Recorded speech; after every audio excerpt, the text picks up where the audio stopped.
that's just one example of the tremendous generosity. And another is evidenced by the amount of donations that United Way received.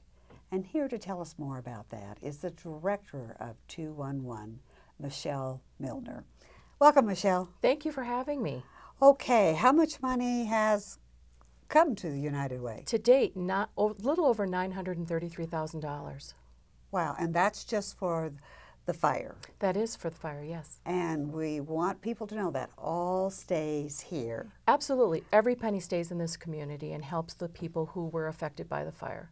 Okay, so then how is the money directed? So there is a committee that was formed of people in the community. Mm-hmm. That committee then meets and they go over the grant applications that have been submitted, and then they decide about the funding and how much funding they actually get.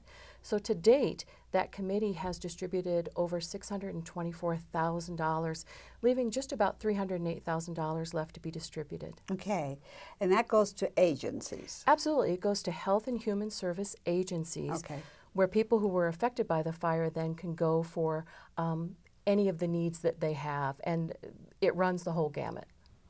So it gets to the individual mm-hmm. through the agencies. Absolutely. And it stays in the community. Absolutely.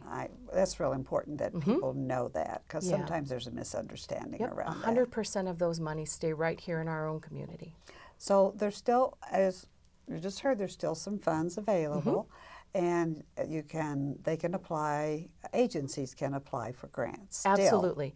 We're hoping that that $308,000 will be distributed by the end of the year. Mm-hmm. Okay. All right, and another player is your department. Absolutely. 211, yeah.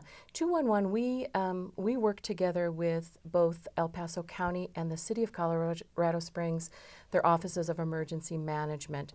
And when the fire broke out on June 23rd, El Paso County called and said, we need to stand 211 up. So we got our staff together and we got on the phones and we started taking the phone calls from people who were looking for all kinds of information about road closures, anything that was areas that were under pre-evacuation, and then eventually areas that were under mandatory evacuations, where the shelters were for their small animals, the large animals that were affected. Wow. So just the whole thing. And in about 10 days, we received over 6,500 calls from the community. And the good thing about that was those were 6,500 calls that 911 didn't have to handle, and that 211 could step up for our community. All right. So what kind of calls are you receiving now?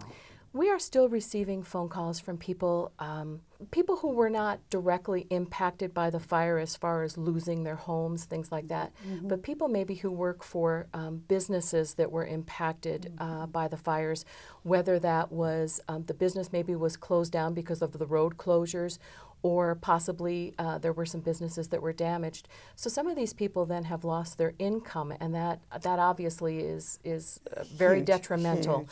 And makes a negative impact for them and their family. So people who were affected that way then can go to these health and human service agencies okay. and get the help they need. All right, and even though the fire is over and it's been several months, remember you can still call 211 if you have any concerns. Absolutely. All right, thank you, Michelle. Thank you very much.